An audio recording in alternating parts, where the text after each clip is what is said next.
Dari marketplace ke pasar tradisional, dari kota metropolitan sampai ke pedesaan, hampir semua orang sudah bisa memakai sepatu sampai hari ini.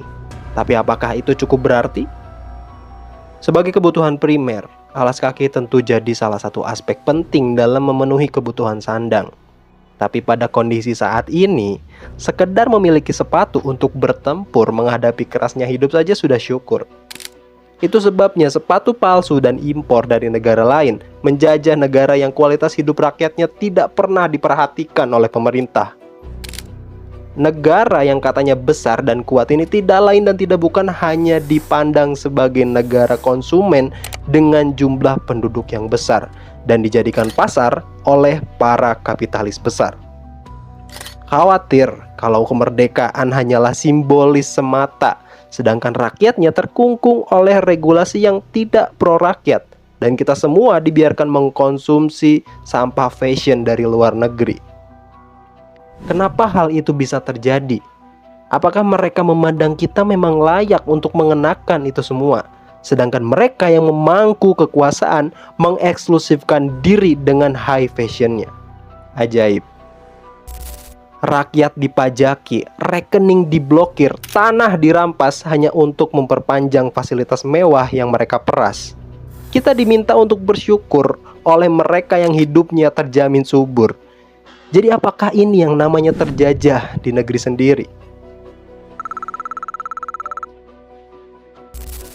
Mau buka 19 juta lapangan pekerjaan, katanya sulit untuk diwujudkan. Selamatkan buruh Sritex, tapi akhirnya tutup juga. Pakaian thrift dibakar, tapi arus masuk produk sampah terbuka lebar. Oleh oknum kah atau mereka yang punya lingkar perut lebar? Negara dengan sektor informal yang lebih tinggi dibandingkan sektor formal jadi bukti kalau pembangunan negeri ini sangat tidak merata. Bangga bisa ekspor sepatu ke Eropa seakan itu pencapaian mereka, padahal regulasi ekspor impor ribet dan banyak mafia yang bermain di dalamnya. Makanya hari ini sepatu impor ilegal bukan cuma terpajang di pasar atau pinggir jalan, tapi sudah menjadi target konsumsi masyarakat pinggiran.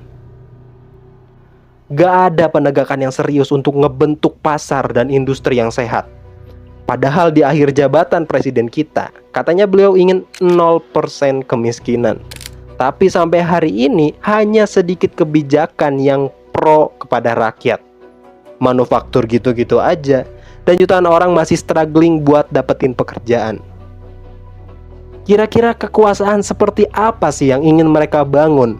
Atau selama ini mereka yang lupa untuk bangun dan beranjak dari tempat tidur? Ngawur.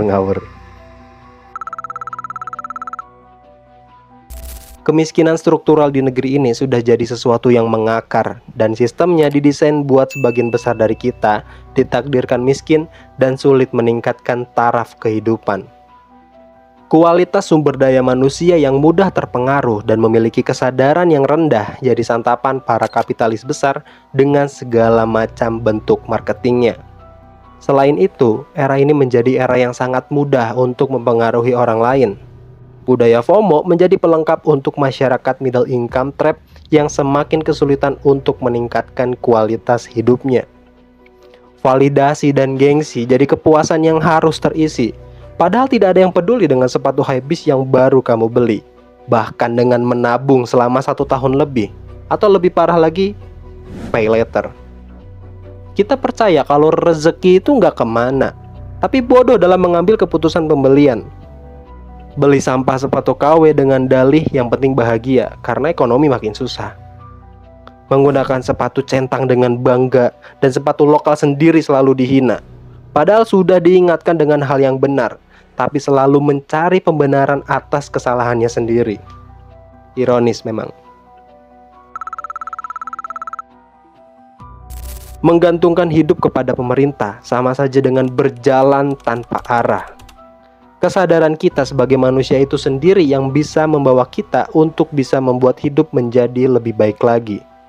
Tapi wajar kita kecewa dengan kondisi saat ini yang sudah 80 tahun merdeka tapi masih terjajah oleh petinggi negeri sendiri.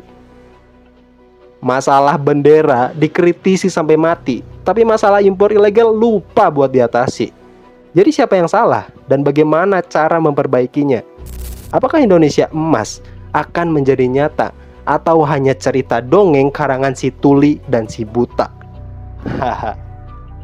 Brand Indonesia sedang tumbuh dengan baik, tapi masalah sepatu palsu dan impor ilegal masih jadi hal yang pelik. Bendera merah putih sudah berdiri di setiap halaman dan gapura gang perumahan tiap warga, jadi simbol perayaan kemerdekaan Negara Kesatuan Republik Indonesia. Diikuti juga dengan berkibarnya Jolly Roger One Piece sebagai bentuk kekecewaan masyarakat terhadap pemerintahan saat ini. Tapi ungkapan tersebut malah dianggap sebagai upaya memecah belah bangsa, padahal itu adalah bukti kalau masyarakat masih peduli dengan negara ini. Bukti kalau merayakan 80 tahun kemerdekaan jadi terasa semu. Apakah memang kita sudah merdeka? Atau hanya omon-omon belaka? Gila.